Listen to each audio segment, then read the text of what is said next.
എല്ലാവർക്കും ഞങ്ങളുടെ പുതിയ വീഡിയോയിലേക്ക് സ്വാഗതം. അപ്പോൾ നമ്മളെല്ലാവരും കൂടെ ഒരു അടിപൊളി യാത്ര പോവാം കേട്ടോ. മൈസൂരേക്കാണ് യാത്ര പോകുന്നത്. നമ്മൾക്ക് അവിടെ ഒരു ചെറിയൊരു പ്രോഗ്രാം ഉണ്ട് കേട്ടോ, അതിന് വേണ്ടി പോവുകയാണേ. ഇപ്പോൾ രാവിലെ വെളുപ്പിന് 5 മണിക്ക് 4 മണിക്കൊക്കെ നമുക്ക് പോകണം, അങ്ങ് ഇത്രയും ദൂരമുള്ളതല്ലേ എന്നൊക്കെ പറഞ്ഞിട്ട് ഓക്കെ രാവിലെ എഴുന്നേൽക്കാം എന്നൊക്കെ തീരുമാനിച്ചിട്ട് ഇറങ്ങിയതാണ്. എഴുന്നേറ്റത് വന്നത് തന്നെ 6 മണിക്കാണ്, പോയത് 7 മണിക്ക്.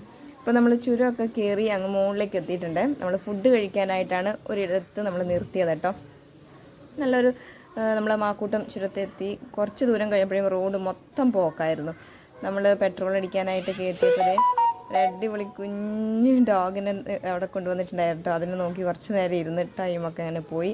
അപ്പോൾ നമ്മൾ തിരിച്ചിനി നമ്മൾ സ്ഥലത്തേക്ക് പോവുകയാണ്. അപ്പോൾ രാവിലെ വന്നതുകൊണ്ട് തന്നെ ഏസൊന്നും ആരും റെഡി ആയിട്ടൊന്നും ഉണ്ടായിരുന്നില്ല.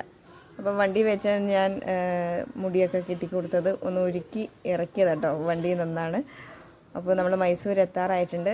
നമ്മുടെ കാട്ടിനുള്ളിലൂടെ നമ്മൾ പോവാട്ടോ.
അങ്ങനെ ഞങ്ങൾ നമ്മുടെ ഡെസ്റ്റിനേഷനിൽ എത്തിയിട്ടുണ്ട്. ഈ പള്ളിയിലാണ് വെച്ചാട്ടോ ആദ്യ കുർബാന നടക്കുന്നത്. നമ്മളിവിടേക്കാണ് വന്നത്. അപ്പോൾ ഇരുന്നിരുന്ന് ഞങ്ങൾക്ക് വണ്ടിയിലിരുന്ന് അത്രയും മടുത്തു പോയിട്ടുണ്ടായി. കുറേ ദൂരം ഞങ്ങൾ ഓടിയതായിട്ട് നമുക്ക് തോന്നി കേട്ടോ. അപ്പോൾ ഞങ്ങൾ കഴിച്ചു. ഫുഡൊക്കെ നല്ല അടിപൊളി ഫുഡായിരുന്നു. അത് കഴിഞ്ഞ് ഐസ്ക്രീമും ഒക്കെ ഉണ്ടായിരുന്നു. അതൊക്കെ കഴിച്ച് നമ്മൾ വയറൊക്കെ വീർപ്പിച്ചു.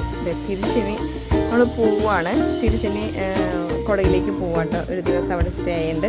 പോകുന്ന വഴിക്കുന്നത് നമ്മൾ കുറച്ച് കക്കിരി ദൂരേന്ന് കണ്ടായിരുന്നു കേട്ടോ. പക്ഷേ ഞാൻ ദൂരേന്ന് കണ്ടപ്പോൾ കക്കിരി എനിക്ക് നമ്മളെ ചോളം പോലെ തോന്നി ദൂരേന്ന് കാണുമ്പോൾ. അതവിടെ പാടത്ത് തന്നെ കൃഷി ചെയ്തതാണ് കേട്ടോ. അപ്പോൾ അവിടെ നമ്മൾ കുറച്ച് കക്കിരിയൊക്കെ മേടിച്ച് നല്ല ഉപ്പൊക്കെ കൂട്ടി നന്നായിട്ട് കഴിച്ച് ആസ്വദിച്ചിട്ട് നമ്മൾ തിരിച്ച് പോവുകയാണ്. അപ്പോൾ ഞങ്ങളുടെ വീഡിയോ ഇഷ്ടപ്പെട്ടെങ്കിൽ ചാനൽ സബ്സ്ക്രൈബ് ചെയ്യാൻ മറന്നേക്കരുത്. അപ്പോൾ അടുത്ത വീഡിയോ ആയിട്ട് വരാം. ബൈ.